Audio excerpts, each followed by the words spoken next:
చూస్ country delight, live better. ఇప్పుడే country delight యాప్ని download చేసుకోండి. ఆంధ్రప్రదేశ్ పశ్చిమ గోదావరి జిల్లా పాలకొల్లుకు చెందిన 23 ఏళ్ల దంగేటి జాహ్నవి అంతరిక్ష రంగంలో అరుదైన ఘనత సాధించిన విషయం తెలిసిందే. అమెరికాకు చెందిన ప్రైవేటు అంతరిక్ష పరిశోధన సంస్థ టైటాన్ స్పేస్ ఇండస్ట్రీస్ చేపట్టే టైటాన్ స్పేస్ మిషన్ 2029 కోసం ఆస్ట్రోనాట్ క్యాండిడేట్గా ఎంపికైంది.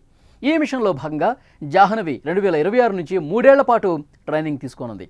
ఈ యాత్రలో ఆమె భూమి కక్ష చుట్టూ 2 సార్లు తిరిగి జీరో గ్రావిటీలో 3 గంటలు గడుపుతూ 2 సూర్యోదయాలు 2 సూర్యాస్తమయాలు చూడనుంది.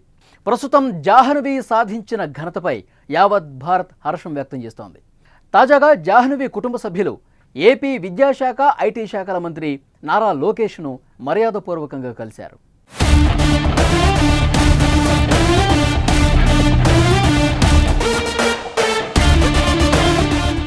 అంతరిక్షంలోకి అడుగు పెట్టబోతున్న తొలి తెలుగు మహిళగా చరిత్ర సృష్టించనున్న జాహ్నవిని మంత్రి లోకేష్ ప్రత్యేకంగా అభినందించారు. Jahnavi NASA international air and space ప్రోగ్రామ్ను విజయవంతంగా పూర్తి చేసిన తొలి భారతీయ మహిళగా చరిత్ర సృష్టించింది. అంతరిక్షంలోకి అడుగు పెట్టబోతున్న తొలి తెలుగు మహిళగా చరిత్ర సృష్టించనున్న జాహ్నవిని మంత్రి లోకేష్ ప్రత్యేకంగా అభినందనలు తెలియజేశారు.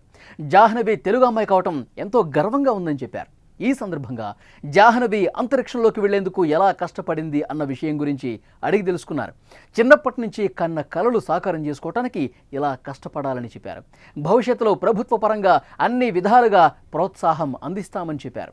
విద్యాశాఖ చేపట్టే స్టెమ్ అవుట్ రీచ్ యాక్టివిటీలో ప్రభుత్వం తరఫున భాగస్వామి కావాలని చెప్పారు. జాహ్నవి లాంటి యువతిని అందరూ ఆదర్శంగా తీసుకోవాలని, దేశం గర్వించేలా ఏదైనా సాధించాలని అన్నారు.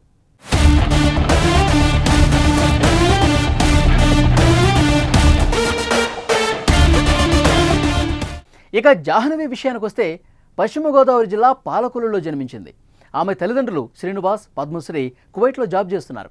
చిన్నప్పటి నుంచి తన అమ్మమ్మ లీలావతి వద్దే పెరిగింది. అమ్మమ్మ చెప్పే చందమామ కథలు వింటూ ఎప్పటికైనా అంతరిక్షంలో కాలు పెట్టాలన్న లక్ష్యంతో చదువు కొనసాగింది. జాహ్నవి ఎలక్ట్రానిక్స్ అండ్ కమ్యూనికేషన్ ఇంజనీరింగ్లో గ్రాడ్యుయేషన్ పూర్తి చేసింది. ఇంటర్నేషనల్ ఎయిర్ అండ్ స్పేస్ ప్రోగ్రాంలో విజయం సాధించడం కోసం ఎంతగానో కష్టపడింది. జాహ్నవి అంతర్జాతీయ స్థాయిలో స్పేస్ ఐలాండ్ నిర్వహించిన జియాలజీ శిక్షణ కోసం ఎంపికైన తొలి భారతీయురాలుగానే కాదు, చిన్న వయసులో ఎంపికైన విదేశీ ఆస్ట్రోనాట్గాను గుర్తింపు సాధించింది.